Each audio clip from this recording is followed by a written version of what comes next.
en 2014. 2014, c'était avril ou mai. Je suis venu en premier lieu 2 mois ici à la métairie.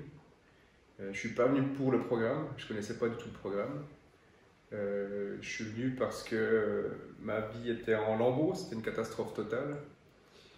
Je consommais divers produits tous les jours. Et puis je me suis rendu compte que j'allais soit mourir si je continuais comme ça, soit tout perdre. Et ma famille, mon travail et sûrement la vie aussi. Et puis j'avais surtout plus d'argent non plus. Donc j'avais épuisé toutes les possibilités de consommer. J'avais fait des trous partout. Et puis j'ai eu une espèce de petite étincelle en me disant qu'il faut vraiment que j'aille en clinique pour essayer de faire un break. Pour essayer d'arrêter d'être sous l'obligation de consommer des produits à une haute fréquence. Et puis le hasard m'a amené ici parce que au départ je voulais pas aller dans mon canton d'origine, je voulais pas rencontrer soit des clients, soit des gens que je connaissais. Et puis j'ai regardé sur internet, voilà, clinique, etc. Et puis le site internet m'a plu. Et je me suis dit que voilà, c'était peut-être la solution de me mettre au vert, d'oublier mes problèmes et puis de venir me concentrer vraiment sur une abstinence pendant quelques temps et de pouvoir m'éclaircir l'esprit, quoi. Et je suis arrivé en psy général, je crois que c'est comme ça qu'on dit ici à la métairie. Et rapidement, on m'a parlé du chalet à l'époque, c'était l'endroit où il y avait effectivement ce programme de l'UMD. Et puis on pouvait, en tant qu'externe à ce programme, aller à 14h, se joindre au groupe, un des 3 groupes quotidiens. Et c'est là que j'ai découvert ce que c'était que le programme, j'ai découvert ce que c'était que la dépendance au final, parce que malgré les recherches que j'avais fait auparavant, les tentatives de recherche d'aide pour savoir comment je pouvais éventuellement arrêter de consommer, pourquoi est-ce que je consommais, etc. On m'a jamais parlé de la dépendance. Et puis, je me suis vite identifié au partage des gens. Mais rapidement aussi, j'ai vu qu'il y avait un programme en 12 étapes qui me semblait beaucoup trop contraignant. Et puis que je plaignais un petit peu l'Assemblée de devoir faire toutes ces démarches-là, parce que moi, je n'avais pas envie de faire tout ce travail sur moi.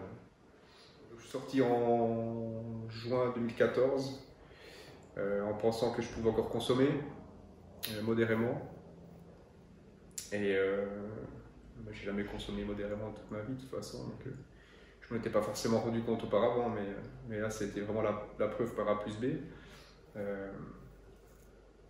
Et puis l'abstinence qui était aussi proposée dans ce programme de 12 étapes, j'y adhérais pas non plus au début, la première fois que j'avais eu contact avec ça. Et surtout avec l'alcool. L'alcool, je pensais que c'était ok, je buvais trop, je sortais beaucoup, mais c'était tellement implanté socialement que ne pas consommer à vie, c'était vraiment pas du tout quelque chose d'envisageable pour moi. Et puis en ressortant, je me suis rendu compte que c'est par l'alcool que je commençais à consommer, et puis que dès que je consommais de l'alcool, j'allais consommer beaucoup plus, puis j'allais consommer aussi tous d'autres produits. Et puis que le schéma se répétait, que j'arrivais pas à rentrer, que je me retrouvais le lendemain matin alors qu'il faisait jour, et puis en me disant que moi je me suis fait niquer, en gros. Et j'ai eu de la chance parce que j'ai été entre deux quand même toujours suivi par la thérapeute des lieux. Et puis qui m'a conseillé de revenir, quoi. Elle m'a dit il n'y a pas d'autre possibilité, si tu veux vraiment te sortir, il faut revenir, puis il faut faire ce programme en 28 jours. Et pour moi c'était inconcevable parce que c'était vraiment un immense échec, quoi, d'avoir fait 2 mois ici et puis de retourner une deuxième fois 2 mois après, quoi. Sauf que j'ai bien réalisé que tant que je consommerais de l'alcool, j'aurais ces problèmes à vie, quoi, au final. Donc j'ai su qu'il y avait une possibilité ici de me rétablir. Et puis il a fallu que je revienne, quoi. Et ma femme m'a un petit peu aidé en partant de la maison avec les enfants, en me disant que si je voulais continuer notre vie de famille, il fallait que je retourne en clinique, qu'elle avait remarqué qu'il y avait une solution là-bas, et que tant que je ne prendrais pas cette décision-là, je ne reviendrais pas avec les enfants. Et là, je me suis dit, voilà, acculé totalement, où il n'y a plus beaucoup de monde qui voulait me parler non plus, j'avais pas de solution. Et voilà, je me suis dit, ok, on va tenter ça, quoi.